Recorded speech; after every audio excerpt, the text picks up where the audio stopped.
सोमवार को मध्य प्रदेश के बुरहानपुर जिला क्राइम मैनेजमेंट ग्रुप की एक बैठक हुई और इस बैठक में वीडियो कॉन्फ्रेंसिंग के माध्यम से शामिल हुई पूर्व महिला बाल विकास मंत्री अर्चना चिटनीस।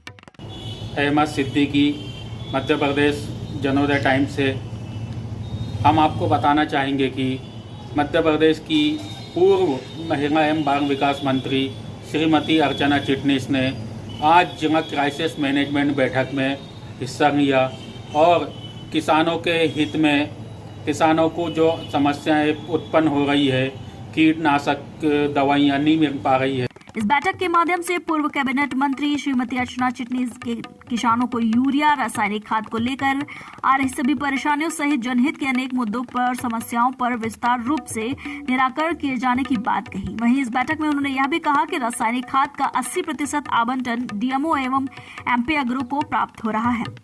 डीएमओ सोसाइटी के माध्यम से रासायनिक खाद ग्रामीण अंचलों में पहुंच रहा है, किंतु उनका नगद विक्रय केंद्र विगत रूप से इन दिनों बंद पड़ा हुआ है, उसे शीघ्र ही प्राप्त किया जाए। इसी प्रकार से डीएमओ एवं एमपी एग्रो के नगद विक्रय केंद्र अवकाश के दिनों में भी कृषि हित में चालू रखे जाए, ताकि इस समय आ रही परेशानियों में अधिकांश किसानों को यूरिया एवं अन्य रासायनिक खाद उपलब्ध हो सके।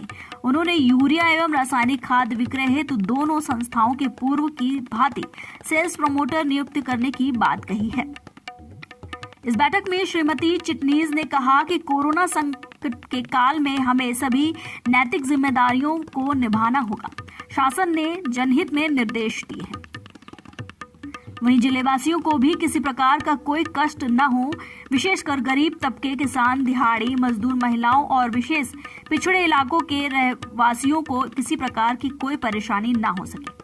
अर्चना चिटनीस ने कहा कि खेती किसानी का समय चल रहा है, किसान अभी घर में रुक नहीं पाएगा।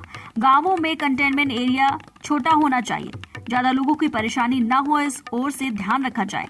और इसी तरीके से इस बैठक में चिटनीस ने यह भी बताया कि बीपीएल कार्ड, खाद्यान्न पर्ची, संबल योजना एवं मनरेगा में आ रही दिक्कतों सहित अन्य मुद्दों को विस्तार रूप से रखा और निराकरण किए जाने की बात कही। ऐसा माननीय सांसद जी ने भी कहा और आपने जो शासन ने निर्देश पढ़ के सुनाए, शासन ने वो सारे निर्देश जनहित में दिए हैं और अपने आप में उसका परिपालन करना और कराना वो हम सबकी जवाबदारी है, हमारी नैतिक जवाबदारी है, हमारी अपनी दायित्वों को लेकर भी जवाबदारी है। 2-3 बिंदु मैं अवश्य कहना चाहूंगी कि कुछ ऐसे भी लोग हैं जो आज की इस विषम परिस्थितियों को देखने के बावजूद समाज में प्रशासन और शासन के बीच में जो एक बॉन्डिंग है उसको कमजोर करने को लेकर टीका टिप्पणी सोशल मीडिया पर और मीडिया में कर रहे हैं।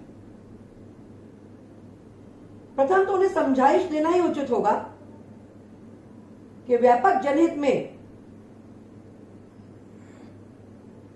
वो इस प्रकार की बातें ना करें जिससे लोगों को के बीच में भ्रम की स्थिति बने और शासन के निर्देशों को लेकर कोई अन्यथा विचार समाज के किसी भी वर्ग में व्याप्त हो जाए।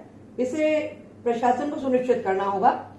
वो आइडेंटिफाइड लोग हैं बहुत, और ये समय ओछी छोटी राजनीति करने का समय नहीं है और हमको एक साथ आकर एकत्र होकर इस परिस्थिति का सामना करना है और बुरहानपुर को तो अपनी स्थिति को कायम रखना है जिस पर हम लोग हैं। चाहती हूं कि कृत्रिम कमी यूरिया की खड़ी हो गई। सच में वो कमी नहीं है।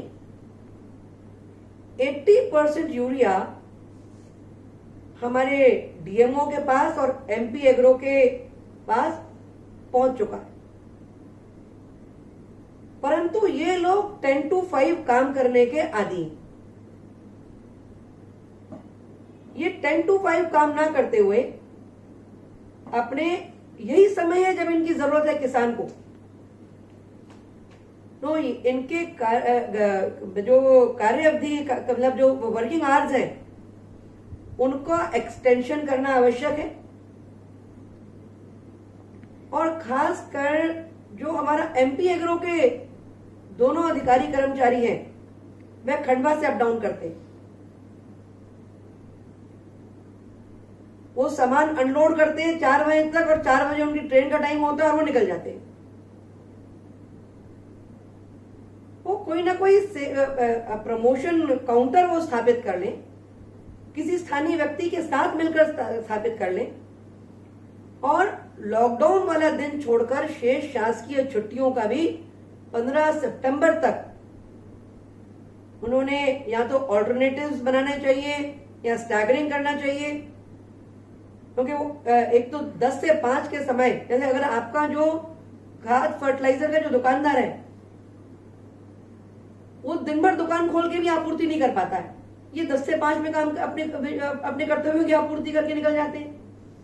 तो सही मायने में कमी है नहीं, और जो कमी खड़ी की जा रही है उसको लेकर यूरिया का खड़ी की जा नहीं रही है। मतलब कहेंगे कि वो थोड़ी 80% जब फर्टिलाइजर सोसाइटीज के माध्यम से बेचना है तो वो आपकी और कोऑपरेटिव बैंक की और एमपी एग्रो की जवाबदारी थोड़ी सी बढ़ जाती है। मैंने तो बड़ा प्रयास किया था, अब भी मैं कर रही हूं, कि जो हमारा ऋणी किसान ऐसा है जो कि डिफॉल्टर है, उसको सोसाइटी से यूरिया उपलब्ध कैसे हो जाए, उस पर शासन के कुछ निर्देश भी हैं। आप उसको लेकर भी थोड़ा सा कुछ अपने एग्रीकल्चर अफसरों से बात करके उसको सुनिश्चित कर लें। और मैं जो आपसे कह रही थी कि एमपी एग्रो को तो कोई ना कोई सेल्स प्रमोशन का अपना। जनोदय टाइम्स से अहमद सिद्दीकी की रिपोर्ट, बुरहानपुर, मध्य प्रदेश।